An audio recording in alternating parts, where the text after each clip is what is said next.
Yes, my birthday is March 7th. Disney Channel star Jake Paul is accused of making life miserable for his neighbors in fancy West Hollywood.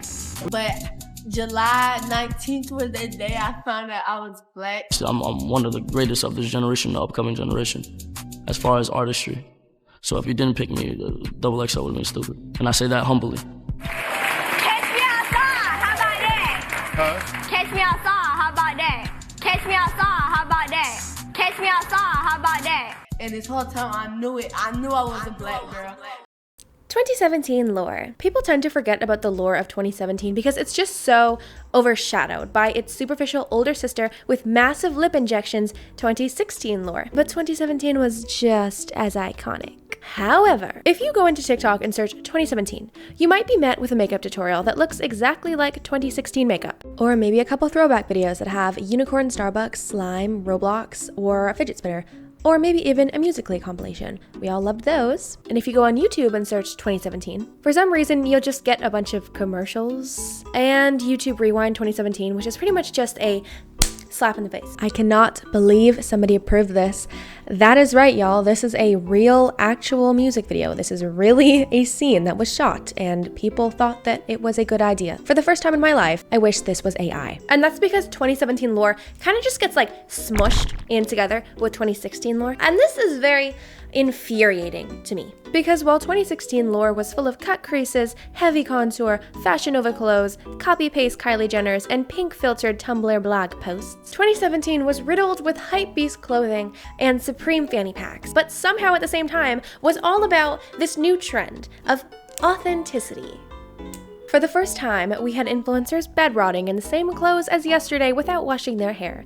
We had artists opening up about depression, struggles with mental health, and feeling lonely or bored with life. And this whole thing with not being afraid to show your true, authentic, and honest self was really making a huge impact on social media, which was a lot different than 2016. And because society is a disappointment and nobody can ever just be chill, just once, people were really taking advantage of that. I'm finna slap this bitch. He said I'm not black.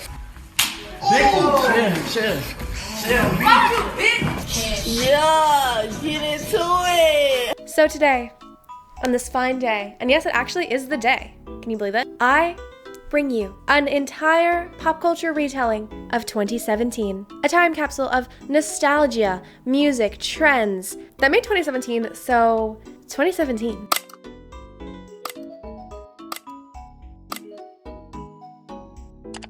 Hey y'all, it's Maria Leanna and welcome to my YouTube channel where I talk about pop culture, trending topics, and social media scandals. My hands look like lobster claws. This is actually the second episode of my series where I do entire pop culture retellings of specific years, starting with, of course, the iconic 2016, which if you haven't already seen it, there'll be a link at the end of this video and in the description below. If y'all want to get caught up, I do recommend it. Just two quick things before we dive on in. First, I got a new palm tree.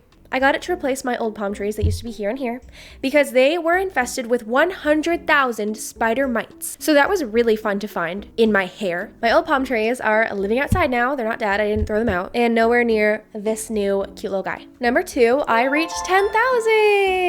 Woohoo! Yeah. I appreciate every single one of y'all for all the love and all the support. Thank you so much. 6 videos ago, I was at like 100 followers and now I'm at 10K. That's insane. Thank you so much.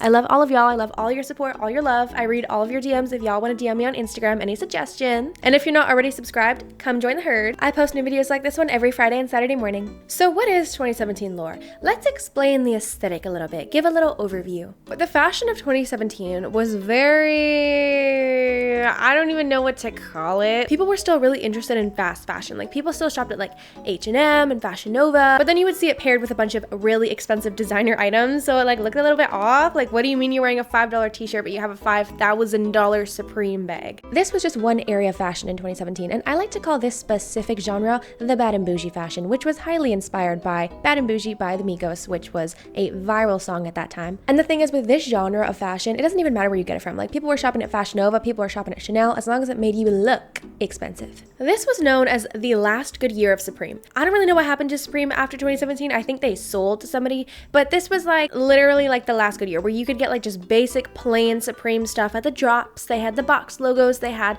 the t-shirts. Thrasher, another skate brand, was also popping off. I would say it's like the year of like the really expensive skater guy, like the fake skater guys. The zebra print Yeezys had also just came out, and at the time, Yeezys were massive. Like people were like really on the wave of Yeezys. Adidas had like a mock Yeezy called the Tubulars. I had those because I was brokey. Kylie Jenner also released her first clothing brand. I don't know what it's called, but the logos just had thick all over. Like it was just like literally a tracksuit, and it was covered in the word thick.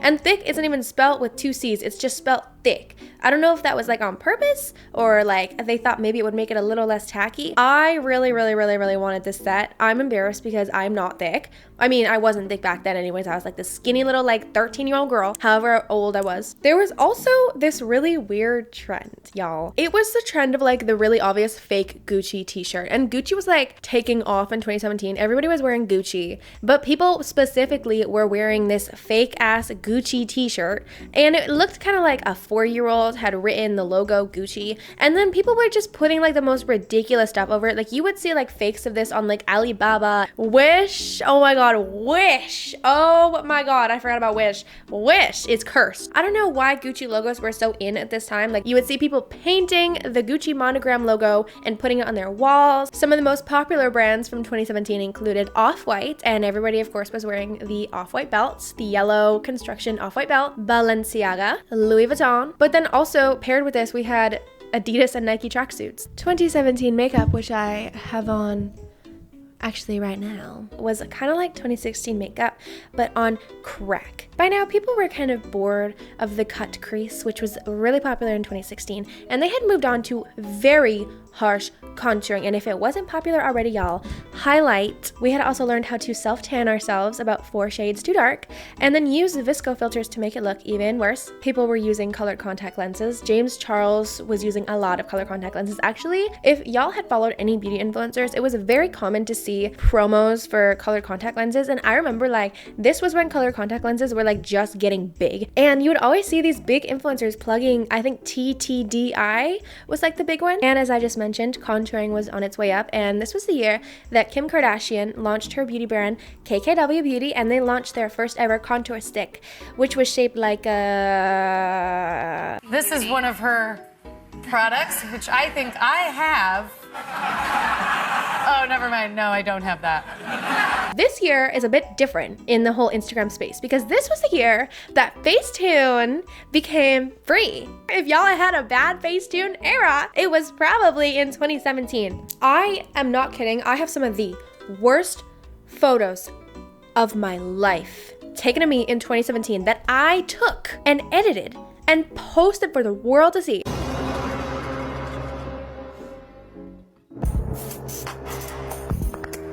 But why is 2017 so important? 2017 is important because this was a transition year between this in 2016 lore and this in 2018. And that is mainly due to the influences of 2017. Let's start with a 2017 staple, an iconic, unproblematic queen. Hey guys, it's Emma. Emma Chamberlain. So Emma had uploaded a YouTube video every single day for about 50 days straight during summer 17. She took off fast, y'all. She's kind of a household name now, but if you were on YouTube during this time, you might have discovered her from this video, or this video. Oh look, a Gucci t-shirt. So I know in this day and age, it's actually a really common genre of social media content to just flip on the camera and start ranting. Doesn't matter what you look like. You got your bun in your hair, you got no makeup on, you got pimple patches on. People are bold with how they walk outside and they appear online. I mean, me too. Like if y'all are like OGs and you've seen some of my TikToks, like I literally be crying on there. I literally be showing up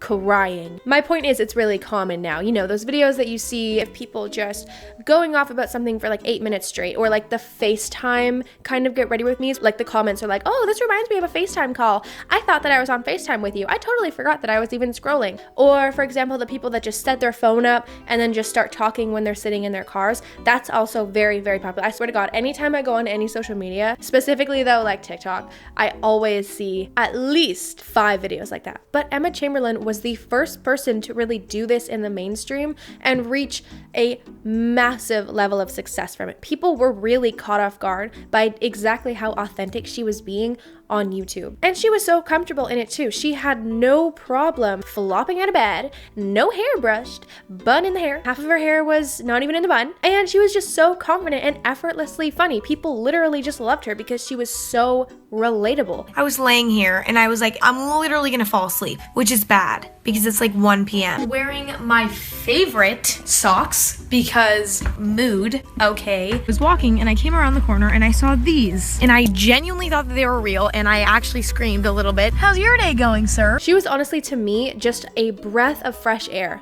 from this.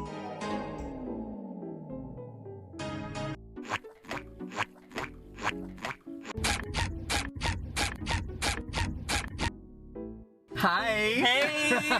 Joke with my friends that paparazzi, whenever they take photos of me, it's always on my worst days when I'm in like sweatpants and like no makeup and just not looking my best. And what people might not realize though is that she influenced and promoted so many trends that we still even now have today. Thrifting, sustainability, Value Village and Goodwill hauls, the Dollar Tree, saving money, Sherpa sweaters, messy buns, iced coffee. Oh my God, y'all. Iced coffee was like a huge trend because of Emma Chamberlain. Call it whatever you want, but I am giving iced coffee to Emma Chamberlain. She literally would vlog every single day going around and getting her iced coffee. It wouldn't be an Emma vlog if I didn't have an absurd amount of coffee in it.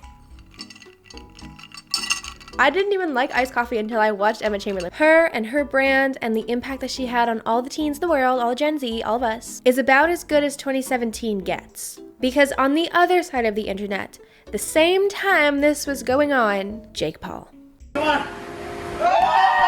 Neighbor from hell? Disney Channel star Jake Paul is accused of making life miserable for his neighbors in fancy West Hollywood. We've done a lot of dumb things. This is the dumbest thing we've ever done. Here he burns furniture in his backyard that erupts into a towering inferno. He also lights his mattress on fire to roast marshmallows. Flames spread so quickly, the mattress has to be thrown in the pool. Watch him light his kitchen on fire.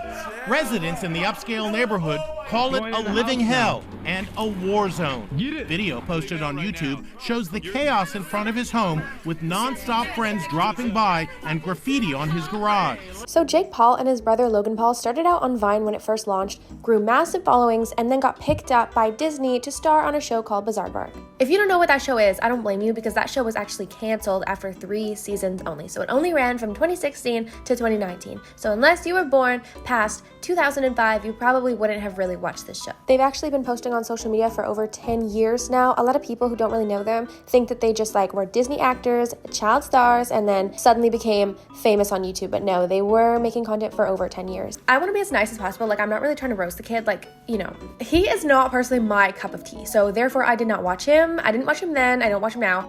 Me personally, I just think he's a little too noisy. For his stunts, he's always joined by a crew of rowdy buddies.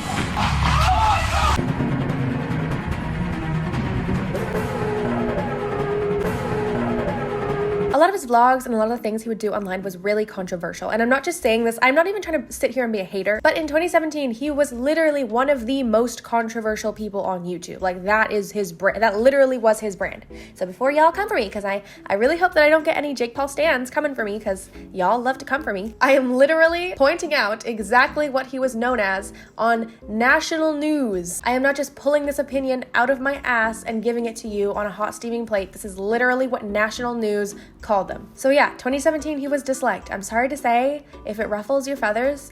First of all, who the fuck is JP?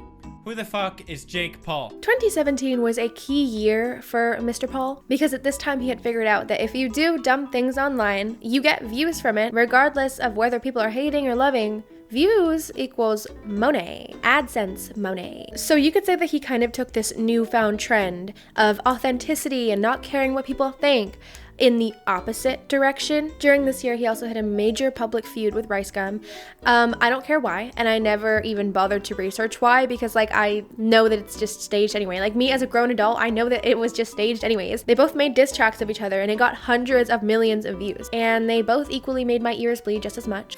It's every day, bro, with the Disney Channel flow. Let me educate ya, and I ain't talking book. I ain't talking book. One major influence though that society had, especially teens in 2017, and also was probably partially responsible for the fake Gucci trend. Everyone knows her, everyone loves her, I love her, she's my idol. Billie Eilish. In 2017, she released her first single, Ocean Eyes, followed by her first EP, Don't Smile at Me, where the entire tour sold out in under 1 minute. This was the start of her drip era. Also, she was wearing all Gucci, all designer everything. People were going to her shows, and the entire audience was bawling. And there are genuinely so few artists, even today, that have that much of emotional impact on their fans. I miss this era of Billie. I still listen to Don't Smile at Me. I listened to it yesterday on loop. This and the green hair era. Comment if you want me to do an entire super deep dive on the life and times of Billie Eilish, because I love her. She's an icon.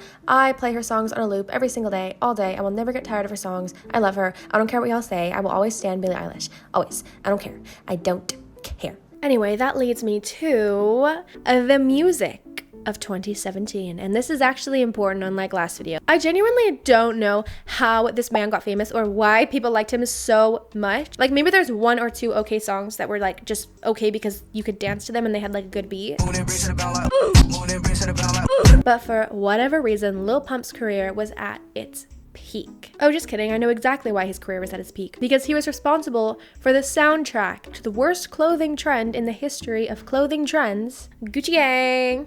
Florida music. You know what? I actually love Florida music, and they have such fun hairstyles over there. And speaking of Florida music and fun hairstyles, Catch me outside, how about that? The hoes are laughing. If you or your mom ever watched Dr. Phil, you might have seen the Catch Me Outside girl. What was interesting was that I remember seeing the Catch Me Outside girl when it aired on TV. But for some reason, it didn't really become like a big meme until she was released from the ranch, like until they did the follow-up video with her. So that was like several months later. All it took was about a minute of screen time and 6 words for her to suddenly become 2017's hottest meme. Roses are red, my heart is fat, be my Valentine, or catch me outside, how about that? Yo, you've been eating all day, quit being a fat ass. What the fuck did you just say? Who are you? Who the fuck is you, young little short ass bitch? That's my best friend. How old is she? How old are you? Like 2 years old, bro. 13. She has a big mouth. How about you catch me outside? How about that? You think you're tough? I wouldn't do that if I were you. Catch me outside? Come on. Catch me outside. How about that? But this was the start of her music career in January of 2017. She released her first single called These Hoes, which made her the youngest female rap artist to reach the Billboard Top 100, along with Hi Bitch and What You Know About It. She was everywhere on the internet because the Catch Me Outside meme went viral in fall of 2016 and kept going for probably like literally almost a year. Her YouTube videos were also popping off too, where she reacted to fan art, music videos, and did crafts with kids. You're a fucking idiot. This sucks. Still love you. It sucks. This is 4 nails out of 10. Meanwhile, Alabama Barker looked like this and definitely was not growing up in any sort of hardships in the slightest. Other popular rappers that came up in 2017 included Playboi Carti, xxxtentacion, or X for short, who both made the XXL freshman list, which if you don't know what that is, it's basically just a list of rappers who came up for that year. And this, in 2017, this was the first of many, like just straight up just garbage XXL freshman ciphers, where X actually stopped the beat and recited a poem about how everyone but him is a peasant. Who is this diva? I actually loved X though. I was one of his biggest fans in 2017, but now as a grown adult, I do see how his first emo album called 17 was a little bit pretentious, only because now we actually know the real story of Jocelyn Flores, because like for a while people were speculating like, oh, Jocelyn Flores was like his girlfriend or his first love. No, she was a 17-year-old girl that he had flown out because he thought that she was hot after seeing a picture of her on Twitter, and knew her for 11 days before she unalived herself. But basically his entire album 17 was written for and inspired by her. So this event led to an entire rebrand of X's whole personality, his whole sound, and the music which came to follow was also pretty depressing and slow, opposed to his SoundCloud hits like Look at Me.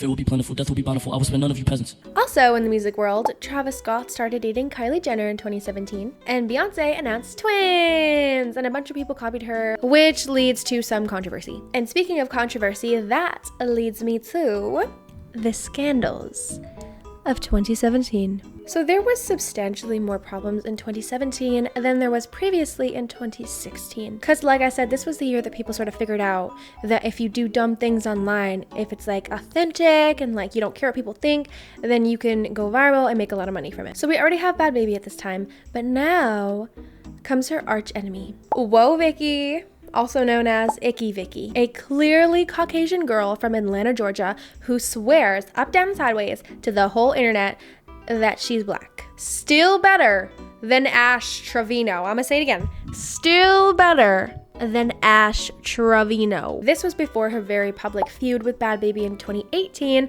because like I said, 2017 was kind of just the year that was setting up 2018 for failure. Like this was the transition year. Everything insane happened in 2018. In the beauty community, Jeffree Star also got exposed for calling beauty influencer Jackie Aina a gorilla, and then dropped a 15-minute apology video titled Racism, where he's just mogging the camera in a full, oh wow, full Gucci tracksuit. It's also not even an apology video, it's like a gaslighting video where he just gaslights us into thinking that like these were just tweets from 10 years ago, and like I don't even think he addresses the Jackie Aina messages. I think he just like completely gaslights us and ignores it and pretends it didn't exist, and then references like something that he said 10 years ago to some lady on the street. In the YouTube realm, Tana Mojo had just gotten arrested at Coachella for underage drinking, and her mugshot goes viral. She makes it into merch, and I make it my teacher's desktop background while he uses the bathroom. If y'all ever watched the TV show Dance Moms, this was the year that the crazy dance instructor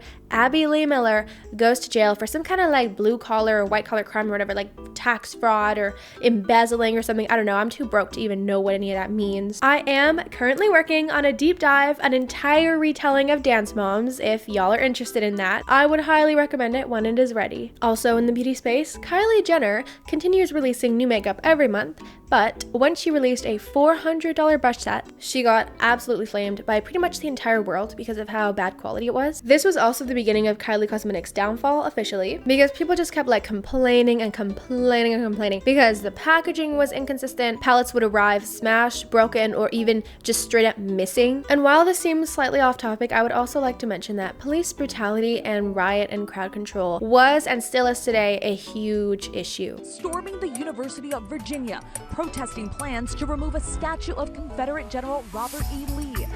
The overnight violence spilling into this morning when marchgoers and counter-protesters clash again, hours before the Unite to Right march was even set to begin. Just after 10:30 a.m., the crowd growing in size. Local and state police in riot gear responding in force, but the violence escalating. A small group of protesters dressed in black, their faces covered, armed with hammers and bricks, facing off with thousands of officers on site, many in riot gear, confronting them with flashbang grenades and pepper spray. All of a sudden, the police officers started to spray pepper spray, and they got our audio technician. They're coming. See us running because they're gonna throw more flashbangs. But luckily, Kendall Jenner solved this issue. This cursed Pepsi ad remains one of the most tone-deaf commercials in all of American history, or any history of the whole world. In fact, even 7 years later, today, if you type Kendall Jenner into Google, the first suggestion that comes up is Kendall Jenner Pepsi ad. She did end up addressing it on the family show very briefly, but she pretty much just turned red and cried and blamed it on the marketing team for thinking that it was a good idea. This to me really just goes to show how out of touch with reality the Kardashian-Jenners really are. I would be surprised if she even understood what this protest was for, let alone that these problems even exist in real life. Another crazy thing involving the Kardashians was Blac Chyna and Rob's very public breakup. This was absolutely insane, y'all. You gotta choose one, the food or your phone. Either or. I'm not your mother. But if I do that, I'm a liar and I'm a cheater, though, right? But you can text bitches, though. Why you texting them? And why you still texting bitches? Let me know if you want me to do a deep dive on this. I'm kind of inspired. Like after watching the Rob and China series, I'm a little bit inspired. And I wouldn't mind doing a deep dive, entire retelling of Rob and China's relationship. I feel like that would be cool. Because the Kardashians never really talked about it since Blac Chyna was, you know, a threat to the prestigious Kardashian brand. Because while Keeping Up with the Kardashians was this bougie reality show where most of the time it was just them driving around in LA in their Rolls Royces and getting lunch at Nobu, which was obviously just staged, Rob and China was a TV show that was pretty much just 30 minutes of Rob getting aired out by his girlfriend for being a man-child mama's boy in his mid-30s. Like, their relationship, y'all, is so dramatic. It belongs on Zeus alongside the Baddies franchise and the Krishan Rock and Blueface show. You know what? At the end of the day, Rob, maybe if you didn't cheat on your girlfriend, she wouldn't have acted so crazy. Actions have reactions. But to be honest and fully transparent here, I actually don't know the full depth of their relationship. I really didn't look it up that much other than like just the short time period of what happened in 12 months in 2017. One other thing that happened, I don't want to call this a scandal because I don't feel like this particular event deserves to be thrown into the same pile of buffoonery and chisme as the rest of everything I just talked about, but this was the year of the Me Too movement. After disgusting embodiment of human feces, Harvey Weinstein was exposed for having been the culprit of multiple SAs, there was a movement of people supporting each other who had been victims of SA or had experienced a violence of the same sort in the workplace, like S harassment in the workplace. I'm not gonna get really into this because I wanna keep this video lighthearted and fun, but I felt that I needed to bring it up because I just think that it's important that people don't forget about this movement and that we continue to talk about it and raise awareness for it and stand together to help change it. Change the world. Not change the movement. Keep the movement, change the world. And the last, and possibly the most famous and most expensive scandal to have arose in 2017. Fyre Festival. Basically a giant false advertisement with the intention of tricking extremely wealthy teens with mommy's money into spending their parents' money on a concert. Not just a couple hundred, $50,000 some of these teens spent, and they were forced to sleep like a poor person. I actually do know some people who really need to go through that. I recommend watching the movie Fyre Fest on Netflix. I would do a deep dive on it, but I just feel like Fyre Fest on Netflix was done so well that there's nothing that I could possibly do to top that, to be honest. I recommend watching it if you haven't already. It is one of my all-time favorite documentaries. But yeah, 2017, I just really feel like it is the calm before the storm of 2018 because, like I said, 2018 was insane work. So if y'all like this video and the 2016 video, make sure to boop the subscribe button because y'all do not want to miss the 2018 version of this. Trust me. If you made it to the end of this video, congratulations. Please comment talking buck so I know you're an OG and you made it to the end. And if you enjoyed this video, I would love it if you would take 1 second of your time to hit the like button. It helps my channel immensely and helps me grow. But yeah, that's all from me. Bye y'all. See y'all in the next one.